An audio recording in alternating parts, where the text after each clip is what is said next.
Our voices from the 50s, the 60s,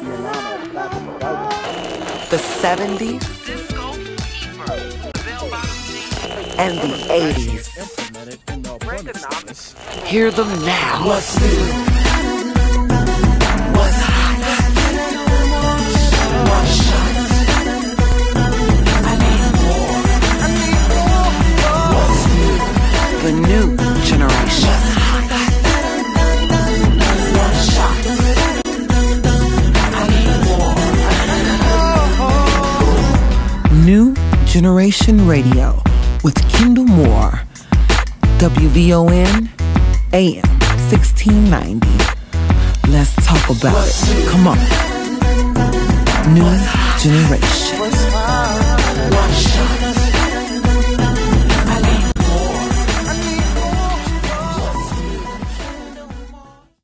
We got black people who love white people more than they love themselves. We got former Governor Rod Blagojevich getting locked up. You got people out there crying as if it was one of their own daddies or uncles or something.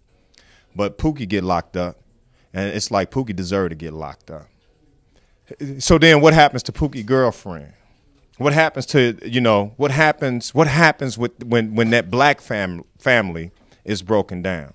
And that's what the conversation is. Me, personally, I believe that if you wasn't raised to love yourself, or if you wasn't raised to love your race, then of course you're going to look at other races as if they're better than us. If all you hear is negative things about the people around you or black people, then all you're going to do is think negative things. It's an image issue for our culture. My grandmother, I decided to go natural this year, and I cut all of my hair off or whatever. I cut all my hair, and I decided to go natural. She was like, "What you gonna do that for? You need a perm." What do I need a perm for? Because we like you said before, like Farouk said, we didn't come here with the tools. We weren't equipped to embrace what we have.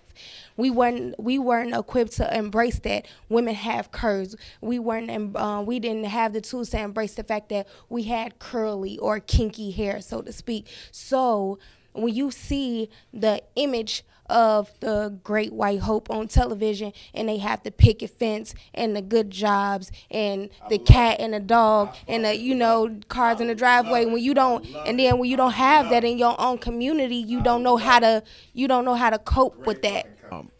Our people are emotionally and spiritually deficient, and they lack this proper self-esteem and the self-love that they should have for themselves. And when you're in pain, you have a tendency to get in high pursuit of pleasure at the expense of your own freedom.